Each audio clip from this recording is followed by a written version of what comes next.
Baahubali cinema తర్వాత darling Prabhas range పెరిగిపోయింది. ఆ మూవీ తర్వాత ఆయన చేసినవన్నీ పాన్ ఇండియా సినిమాలే. సాహో, రాధేశ్యామ్, ఆదిపురుషు వంటి చిత్రాలన్నీ పాన్ ఇండియా వైడ్గా రిలీజ్ అయ్యాయి. సినిమా రిజల్ట్తో పని లేకుండా ప్రభాస్ క్రేజ్ అంతకంతకు పెరుగుతూనే ఉంది. ఈ క్రమంలో ప్రస్తుతం ప్రభాస్ నటిస్తున్న సలార్ సినిమా మీద భారీ ఎత్తున అంచనాలు నెలకొన్నాయి.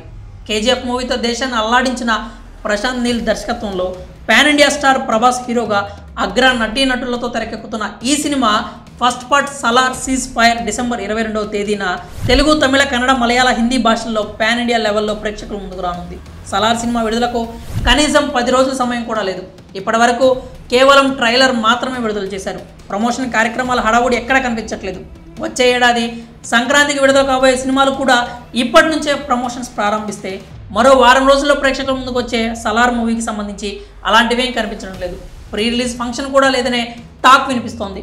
సినిమా విడుదలకు ముందు మరో ట్రైలర్ మాత్రమే విడుదల చేస్తారని తెలుస్తోంది. ప్రమోషన్స్, ప్రీ రిలీజ్ ఈవెంట్ లేకుండా సినిమా విడుదల చేస్తే ఆ ప్రభావం సినిమా కలెక్షన్స్ మీద పడుతుందని అంటున్నారు నిపుణులు. అదే జరిగితే ప్రభాస్ని మించిన స్టార్ లేడు. ఎలాంటి ప్రమోషన్స్ లేకుండా సలార్ సినిమా విడుదల కానున్న నేపథ్యంలో Salaar movie first day collections cinema విజయాన్ని నిర్దేశిస్తాయి అంటున్నారు ట్రేడ్ నిపుణులు. సలార్ సినిమా తొలి రోజు కలెక్షన్స్ కనుక RRR రికార్డును బ్రేక్ చేసిన, సమం చేసిన సలార్ బ్లాక్ బస్టర్ హిట్ అని, ప్రభాస్ క్రేజ్ మాత్రమే అందుకు కారణం అవుతుంది తప్ప ఇంకేమీ కాదని అంటున్నారు నిపుణులు. అదే జరిగితే ఓపెనింగ్స్లో ప్రభాస్ని మించిన స్టార్ లేనట్టే అంటున్నారు. ఎందుకంటే RRR సినిమా విడుదల సందర్భంగా ప్రమోషన్స్ కోసం రాజమౌళి, ఎన్టీఆర్, రామ్ చరణ్ దేశవ్యాప్తంగా తిరిగారు. ఎన్నో ఇంటర్వ్యూలు, ప్రీ రిలీజ్ కార్యక్రమాలు నిర్వహించి సినిమా మీద బజ్ను క్రియేట్ చేశారు.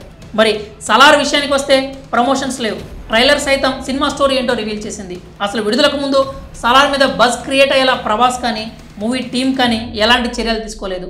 జస్ట్ షూటింగ్ కంప్లీట్ చేసుకొని అలా నేరుగా ప్రేక్షకుల ముందుకు రాబోతున్నారు. వారి తీరు చూస్తే మిర్చి సినిమాలో చెప్పినట్లు హ్యాంగర్కున్న షర్టు వేసుకొని వచ్చి కొట్టేయచ్చు అన్నంత ధీమాగా ఉన్నారనిపిస్తోంది. మరి అది స్టోరీ మీద నమ్మకమా లేక ప్రశాంత్ నిలిచిన ధైర్యమా అర్థం కావట్లేదు.